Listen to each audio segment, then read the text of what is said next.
lots of thoughts trying to come out at the same time. But,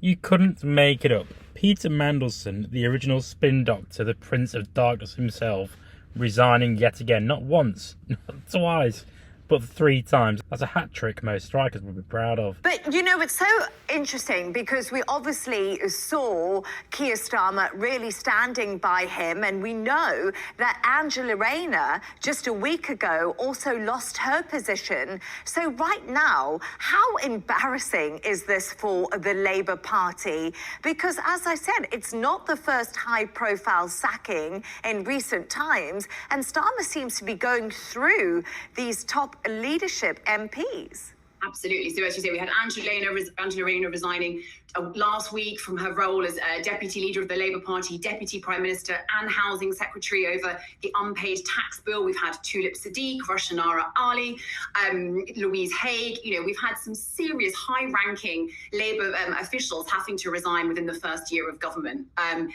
Could not have happened at a worse time for Starmer. As you guys will know, the Reform Party here is topping the polls. Keir Starmer's favourability and that of the Labour government is, the polling is in the floor for them. They came back in September after recess. They had a new plan for renewal. This was the, year 2 of their government. It was all about delivery. And instead, they have been kind of bombarded by bad news and headlines. And I think, as you say, this really does call Keir Starmer's judgment into question. The appointment of Angela Rayner, standing by her, waiting until the Ethics and Standards Commissioner ruled that she'd broken the rules, and then getting rid of her, and then the initial support for Mandelson, and then what we saw this morning. The government is in turmoil, and it's at a time when Starmer really needed to be showing a kind of show of stability and strength as they try and get those poll ratings back to where they need to be. First it was the dodgy loan for the London house, then the Hinduya citizenship scandal, and now a white bathrobe and Jeffrey Epstein. Honestly, if you had scripted it to all the thick of it, they'd have said it was 2 on the nose. This is a man who said he was intensely relaxed about getting people filthy rich. Turns out he was also intensely relaxed about where he took his steam baths, who he borrowed his money from, and whose yachts he hung around on.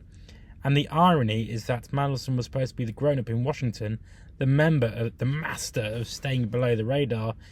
Instead, he's managed to fly closer to the sun than anyone and crashed harder than most. And he's not alone.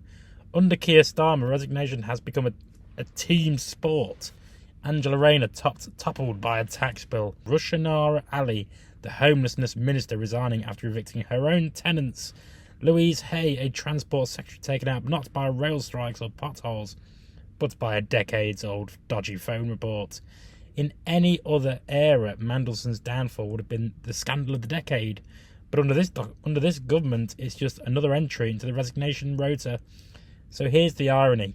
Labour promised grown-up government, and what we've got instead is a Shakespearean tragicomedy, a parade of ministers stumbling out of the back door, muttering about mistakes made, whilst the rest of us are left wondering who's actually left to run the show.